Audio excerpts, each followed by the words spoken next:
heng khai anṭam le maian te hi Maite Khuaa in an lak khawm ani a khai an dawh Aizawl nu in khai a rawn la a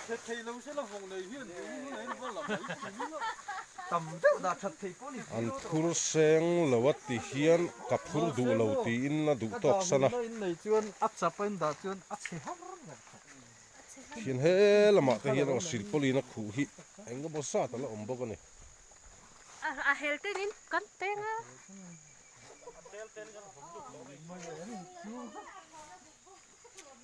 keji khat cheng sawm le panga in an rawn dawh a khaw chhungah hian heng hi sawh thing ani ve thunga heng hi chu voinah han lawt tur ani Maite Khuaa hian sawh thing hi ni khatah bag za hni tanga bag za thum in kar te ala thleng thin ani tun lai hian keji a cheng sam hnih paruk a lak mek ani in June ni som pathum sang ni som ni pakhat pathian ni jingkar a hian tei har pa in tun kan hnung kar ni thum vel ani ome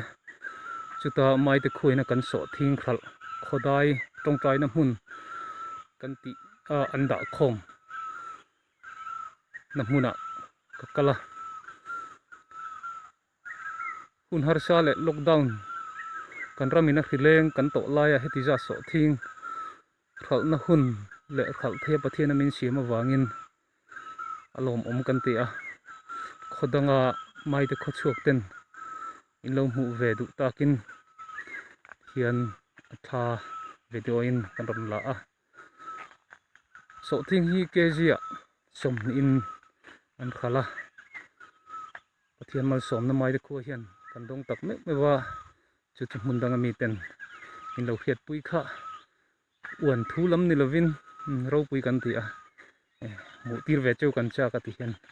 tha kan ron la ni tam khop mai he ain thu a ti hian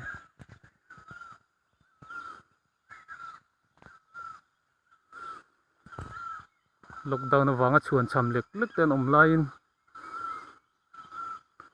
kan Thlai tharte man ta ka Hralh theina hun pathianin min han siam sak hi van nei kan in tak zet ani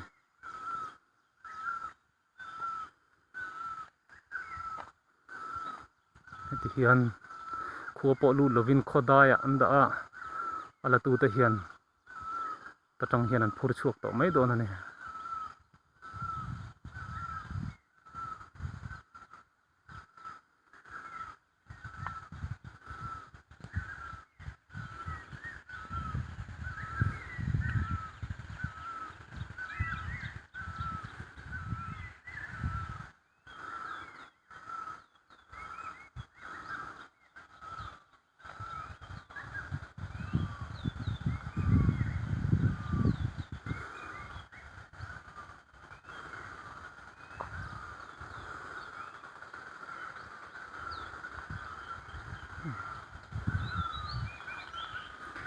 he lam hi kong chak laman rem tuna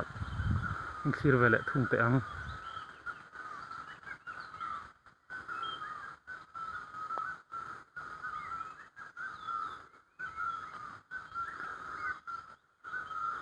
kar tui khop mai quintal zat tak niang ma aman po hi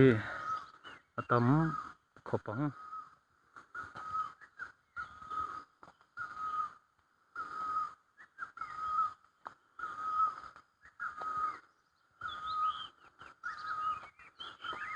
Maite Khuaa te kan van nei tak zet ani